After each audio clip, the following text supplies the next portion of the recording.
आज बजट पेश होना है, दिल्ली की बीजेपी सरकार अपना बजट लेकर आ रही है, क्या कुछ उम्मीदें हैं? आज भारतीय जनता पार्टी की दिल्ली सरकार का पहला बजट पेश होना है, लेकिन ये बहुत चिंता का विषय है कि बजट से पहले इकोनॉमिक सर्वे ही पूरा नहीं हुआ। हमारे देश में आज़ादी के बाद से 1950 से ही इकोनॉमिक सर्वे बजट का आधार होता है। जो इकोनॉमिक सर्वे है वो सारे आंकड़े देता है अर्थव्यवस्था के, वो सारे आंकड़े देता है टैक्स कलेक्शन के, फिस्कल डेफिसिट के, फिस्कल सरप्लस के, कि पर कैपिटा इनकम कितनी है। तो जो एक इकोनॉमिक एनालिसिस और इकोनॉमिक डेटा होता है जो बजट का आधार बनता है, वो इकोनॉमिक सर्वे से आता है। तो ये एक बहुत बड़ा सवाल है कि बिना इकोनॉमिक सर्वे के आखिरकार बजट कैसे बना दिया।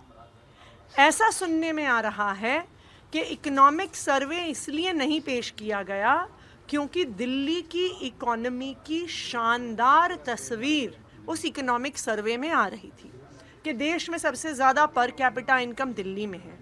टैक्स कलेक्शन की बढ़ोतरी पिछले 10 साल में अगर सबसे ज़्यादा देश में हुई है तो वो दिल्ली में हुई है।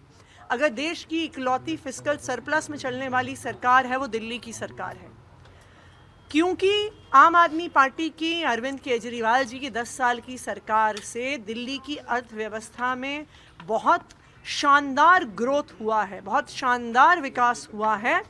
इस वजह से इकोनॉमिक सर्वे को सदन पटल पर पेश नहीं किया गया, ऐसा हमें सुनने में आया है। सत्ता पक्ष का कहना है कि 15 साल सीधा गवर्नमेंट थी, 4 साल वहाँ भी इकोनॉमिक सर्वे के बिना ही बजट पेश किया गया था। तो ये क्या अच्छी बात है?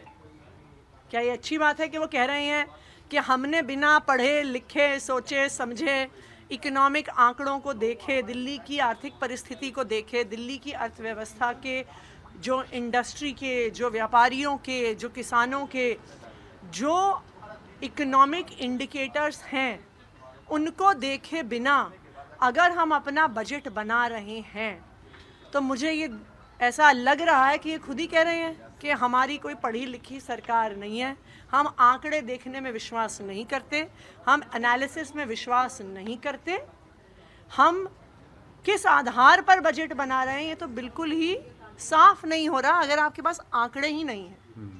मैम, आप लोग 2500 रुपये और गैस सिलेंडर जैसे स्कीम्स को लेकर सरकार पे प्रेशर बना रहे हैं। दूसरी तरफ से कहा जा रहा है कि चरणबद्ध तरीके से फेज वाइज मैनर में ही वेलफेयर स्कीम्स इम्प्लीमेंट होंगे, अभी एक झटके में इम्प्लीमेंटेशन नहीं होने वाला है।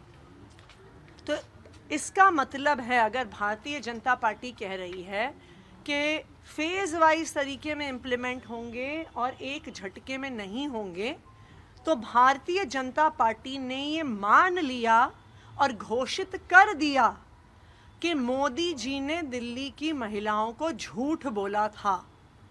मोदी जी ने बार बार दिल्ली चुनाव से पहले ये कहा कि ये मोदी की गारंटी है कि 8 मार्च तक दिल्ली की महिलाओं के खाते में पैसे आएंगे, लेकिन आज भारतीय जनता पार्टी ने ये आधिकारिक घोषणा कर दी है कि मोदी जी ने झूठ बोला।